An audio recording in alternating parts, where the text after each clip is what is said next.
అమ్మా. ఓకే.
ఇది ఇంకొక కస్టమర్ వీడియో తీసి ఇన్స్టాలో పెట్టారండి.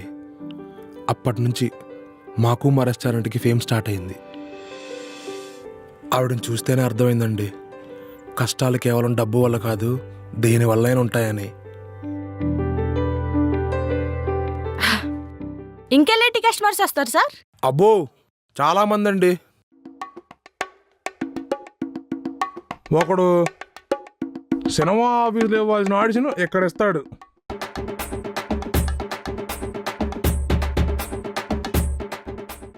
ఇంకొంతమంది విశ్వామిత్ర కజిన్స్ వస్తారు. వాళ్ళకి కోపం ముక్కు మీద ఉన్నట్టే అట్లా తిట్టేసి వెళ్ళిపోతూ ఉంటారు. నమస్తే సార్. Sorry sir. సార్ ఎవరు లేరు సార్. సార్ సార్ ఒకడు జస్ట్ కాఫీ చెప్పి ఈవినింగ్ వరకు ఏసీలో కూర్చొని హ్యాపీగా ఆఫీస్ వర్క్ చేసుకొని వెళ్తాడు. ఓకే, జనరల్ గా అందరూ ఇంజనీర్ అవ్వాలనుకుంటారు కదా, మీరేంటి ఇలా? అలా ఉంటాయి. 2 రీజన్స్ ఉంటాయండి. ఒకటి, చదువు పెద్ద కాకపోవటం. 2, మనకి ప్రేమ వచ్చినా, ఆనందం వచ్చినా, డబ్బెంత సంపాదించినా దాంట్లో పెద్ద తృప్తి ఉండదండి. ఎంతున్నా ఇంకా ఇంకా కావాలనిపిస్తూ ఉంటది. అదే భోజనంలో అనుకోండి, కడుపు నిండితే చాలు అనిపిస్తుంది. మొహంలో తృప్తి కనిపిస్తుందండి. ఆ తృప్తి ఎదుటోళ్ళ ముఖంలో చూడటం నాకు ఆనందం అండి. అందుకే ఇలా చెఫ్ కమ్ బేరర్ అయ్యాను.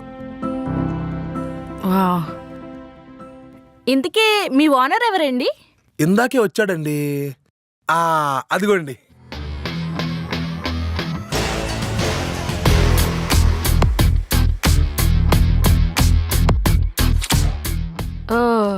వారానికి ఒకసారి వచ్చి అకౌంట్స్ చూసుకుంటూ ఉంటాడండి. మిగిలిందంతా నేనే.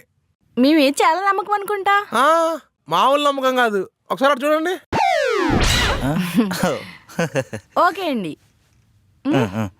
ఓకే, థ్యాంక్ యూ బంటి గారు. థ్యాంక్స్ నేను మీకు చెప్పాలండి. ఇది రిలీజ్ అయితే మాకే కదా ఉపయోగం. Free promotion. మా రెస్టారెంట్ స్పెషల్ ఫుడ్ టేస్ట్ చేద్దాం. రండి ఓకే రండి. రారా.